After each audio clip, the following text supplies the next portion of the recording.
नमस्कार।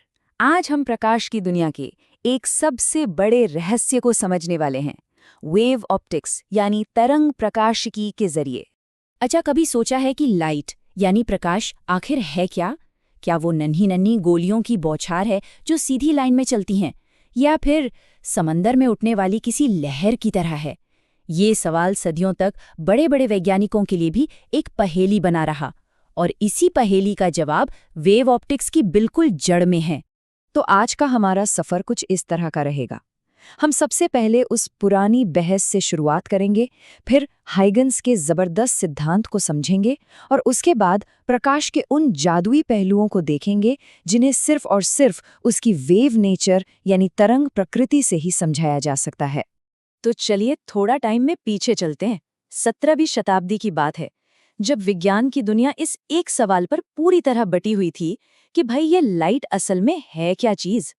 तो देखिए, कहानी में दो पक्ष थे। एक तरफ थे महान सर आइजैक न्यूटन, जिनका मानना था कि लाइट बहुत ही छोटे छोटे पार्टिकल से बनी है, जिन्हें वो कॉर्पस्कल्स कहते थे। और दूसरी तरफ थे क्रिस्टियन हाइगन्स, जिन्होंने कहा नहीं, लाइट तो एक वेव है, एक तरंग है। मजे की बात यह है कि न्यूटन की थ्योरी एक बहुत बड़ी जगह पर चूक गई। उन्होंने कहा कि लाइट पानी या कांच जैसे घने मीडियम में और तेज भागेगी, पर असल में क्या होता है, लाइट धीमी हो जाती है। और ये बात हाइगन्स की वेव थ्योरी ने बिल्कुल सही बताई थी। तो सवाल ये है कि हाइगन्स ने लाइट को एक वेव की तरह कैसे समझाया। इसके लिए उन्होंने एक बहुत ही सिंपल लेकिन उतना ही पावरफुल सिद्धांत दिया, जो वेव ऑप्टिक्स की हर घटना को समझने की चाबी है। ये सिद्धांत सुनने में शायद थोड़ा मुश्किल लगे, पर इसका आइडिया बहुत ही शानदार है। सोचिए, जब आप शांत पानी में पत्थर फेंकते हैं तो गोल गोल लहरें बाहर की ओर फैलती हैं, है ना? उस लहर का जो किनारा एक साथ आगे बढ़ रहा है, उसे ही हम तरंगाग्र या वेव फ्रंट कहते हैं। हाइगन्स ने बस इतना कहा कि इस किनारे का हर एक पॉइंट अपने आप में एक नई छोटी लहर पैदा कर रहा है। चलिए देखते हैं कि ये काम कैसे करता है। मान लीजिए हमारे पास एक सीधी लाइन वाली वेव है, एक प्लेन वेव फ्रंट। अब हम इसके हर पॉइंट को एक छोटा सा बल्ब मान लेते हैं, जो अपनी गोल गोल तरंगें आगे भेज रहा है। थोड़ी देर बाद इन सभी छोटी छोटी तरंगों के बाहरी किनारों को छूती हुई एक लाइन खींच दीजिए, और बस हमें हमारा अगला नया वेव फ्रंट मिल गया। यही तरीका गोलाकार वेव फ्रंट के लिए भी काम करता है। और यहीं पर इस सिद्धांत की असली ताकत दिखती है। सोचिए, एक वेव फ्रंट शीशे से टकरा रहा है। अब अगर हम हाइगन्स के रूल के हिसाब से हर पॉइंट से नई छोटी छोटी लहरें बनाएं, तो पता है क्या होता है? सिंपल ज्योमेट्री से दो एकदम बराबर ट्रायंगल बन जाते हैं, और बस इन्हीं से सीधा सीधा प्रूव हो जाता है रिफ्लेक्शन का नियम। Angle of incidence angle of reflection के बराबर होता है। हाँ, एक बात और, एग्जाम के लिहाज से ये डेरिवेशन बहुत बहुत इंपॉर्टेंट है। और ये जादू सिर्फ रिफ्लेक्शन तक ही सीमित नहीं है, अपवर्तन के लिए भी यही काम करता है। जब लाइट हवा से पानी में जाती है तो उसकी स्पीड बदल जाती है, वो धीमी हो जाती है। इसका सीधा मतलब है कि हमारी वो जो छोटी छोटी सेकेंडरी लहरें थीं, उनका साइज भी बदल जाएगा। और इसी छोटे से बदलाव से हम सीधा स्नेल का नियम प्रूव कर सकते हैं। है ना कमाल की बात? चलिए अब आगे बढ़ते हैं एक ऐसी घटना पर जिससे न्यूटन की पार्टिकल थ्योरी समझा ही नहीं सकी, और वो है पोलराइजेशन यानी ध्रुवीकरण। ये वो पहला पक्का सबूत था जिसने कहा कि लाइट असल में एक वेव ही है। तो ये ध्रुवीकरण है क्या? देखिए, लाइट एक ट्रांसवर्स वेव है, मतलब वो जिस दिशा में जा रही है उसके वाइब्रेशंस उसके परपेंडिकुलर होते हैं। एक नॉर्मल बल्ब से जो लाइट आती है उसमें ये वाइब्रेशंस हर दिशा में होते हैं, ऊपर नीचे दाएं बाएं हर तरफ। लेकिन पोलराइज्ड लाइट में हम इन वाइब्रेशंस को एक फिल्टर से गुजारकर सिर्फ एक ही प्लेन में कैद कर देते हैं। अच्छा, तो हम इस पोलराइजेशन को कंट्रोल या नाप कैसे सकते हैं? यहीं पर आता है मालुस का नियम। ये हमें बताता है कि अगर हमारे पास पहले से पोलराइज्ड लाइट है और हम उसे एक और पोलराइजर से गुजारें, तो बाहर निकलने वाली लाइट की इंटेंसिटी कितनी होगी। यहाँ पर ये जो थीटा है वो दोनों पोलराइजर के एक्सिस के बीच का एंगल है। न्यूमेरिकल्स के लिए ये फॉर्मूला बहुत काम का है। लाइट को पोलराइज करने का एक और बड़ा मजेदार तरीका है रिफ्लेक्शन। जब नॉर्मल लाइट किसी सतह जैसे पानी या गीली सड़क पर एक खास एंगल पर पड़ती है, जिसे ब्रूस्टर एंगल कहते हैं, तो जो लाइट रिफ्लेक्ट होकर आती है ना, वो पूरी तरह से पोलराइज्ड होती है। पोलराइज सनग्लासेस ठीक इसी सिद्धांत पर काम करते हैं और उस रिफ्लेक्ट हुई चकाचौंध को काट देते हैं।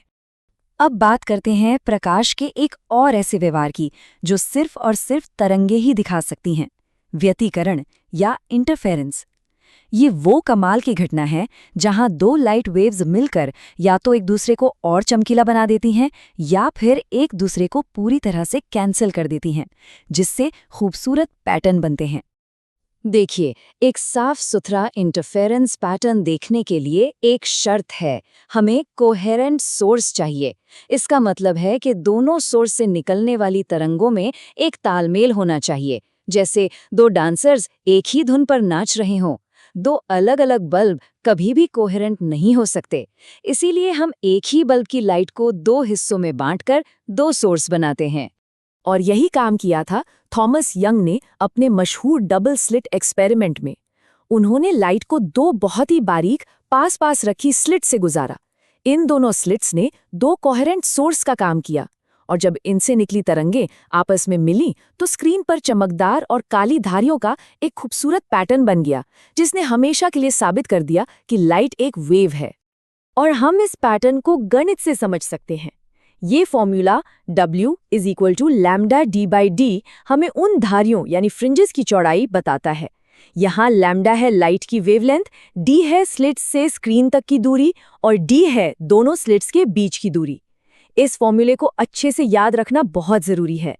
इंटरफेरेंस से ही मिलती जुलती एक और घटना है डिफ्रैक्शन यानी विवर्तन। इसका मतलब है लाइट का किसी रुकावट के किनारों से मुड़ जाना।